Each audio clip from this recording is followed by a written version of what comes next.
Hello tout le monde, j'espère que vous allez bien, je suis ravie de vous retrouver dans cette vidéo pour vous montrer comment réaliser une brioche végétalienne au motif léopard. Cette recette n'est pas aussi compliquée qu'elle en a l'air, mais il faut bien 4-5 heures entre le moment où vous allez commencer et le moment où vous allez pouvoir sortir la brioche du four. Et surtout, la préparation a quand même besoin d'un petit peu de concentration et d'application, donc lancez-vous à un moment où vous êtes vraiment disponible et où vous n'avez rien d'autre à penser. Pour les ingrédients, on va avoir besoin de 375 g de farine de blé T55, plus environ 50 g de côté pour fleurer son plan de travail ou pour travailler la pâte.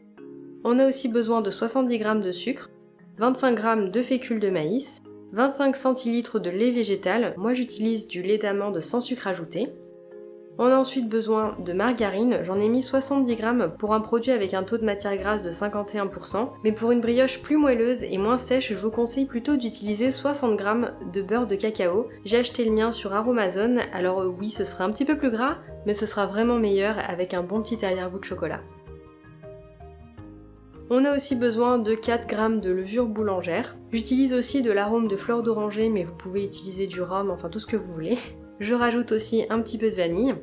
Et on a besoin aussi de cacao en poudre 100% pur pour pouvoir faire les motifs. Je commence par réactiver ma levure. Si comme moi vous utilisez de la levure sèche, ne zappez surtout pas cette étape. Donc j'utilise un petit peu de lait et de sucre que j'ai dosé pour la recette. Même si vous utilisez une levure périmée, si elle fait des bulles, c'est que c'est bon, elle est active.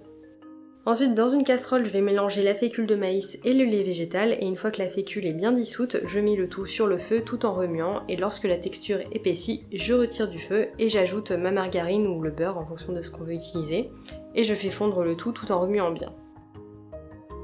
Je transfère ensuite ma préparation dans un saladier. Si vous avez un robot pâtissier, utilisez le bol mélangeur. Moi je suis pas du tout équipée, donc je fais avec les moyens du bord. Je rajoute le sucre puis la farine. Je n'oublie pas l'arôme, la vanille et surtout la levure. Après avoir changé 400 fois d'ustensile pour bien mélanger, j'ai bien dû me résoudre à utiliser mes mains pour pétrir la pâte. Par contre, je vais toujours avoir un petit peu de farine à côté de moi pour pas être en train de courir avec les mains pleines de pâte à essayer de chercher le paquet de farine. Bref, une grande galère, donc j'ai retenu la leçon et j'ai toujours un petit peu de farine à côté de moi. Je pétris ma pâte jusqu'à ce qu'elle soit bien souple et non collante, soit pendant environ 10 minutes. Je vais ensuite mettre à pousser ma pâte pendant minimum 1h30, recouverte d'un linge humide, mais on peut aussi la mettre pendant toute une nuit au frigo. Une fois que ma pâte a bien doublé de volume, je vais la couper d'abord en deux, puis je prends une des deux moitiés que je recoupe en deux, ce qui fait que je me retrouve avec une moitié et deux quarts. Les quarts de pâte en fait vont me servir pour faire les taches de léopard. Donc je prends un des deux petits pâtons et j'y ajoute une cuillère à café de cacao pour faire la partie claire de la tâche. C'est un petit peu fastidieux comme étape et salissant, mais au bout de quelques minutes de façonnage, on obtient une boule de pâte avec une couleur bien homogène. Faut juste être patient. Je répète exactement la même opération pour l'autre petit pâton, sauf que là j'y ajoute 3-4 cuillères à café de cacao pour avoir une partie bien foncée. N'hésitez pas à rajouter aussi un petit peu d'eau ou de lait végétal si vous sentez que votre pâte devient trop rigide ou trop sèche. J'ai donc mes 3 pâtons, un beige, un marron clair et un marron foncé, et je vais tous les couper en 8, ce qui fait que je vais me retrouver avec 24 petits morceaux. C'est pas obligatoire que ce soit hyper égal, si vous voulez des taches plus ou moins grosses pour votre motif, mieux vaut varier les tailles.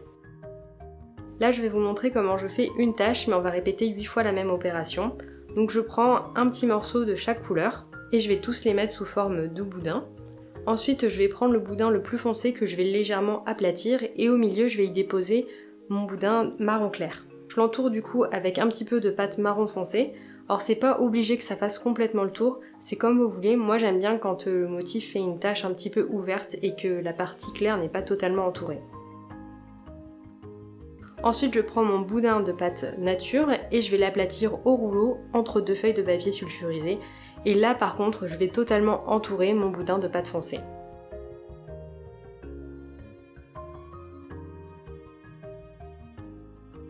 Et donc comme je disais, je répète exactement la même opération 8 fois, ce qui fait que ça prend environ 20 minutes. Une fois que j'ai mes 8 boudins de pâte, je vais encore une fois les rouler pour les allonger de façon à ce qu'ils fassent 2 fois la longueur du moule, puis je vais les couper au milieu et je vais les placer dans le moule. Une fois que le moule est rempli et que j'ai plus de pâte, je vais laisser poser pendant minimum 2 heures.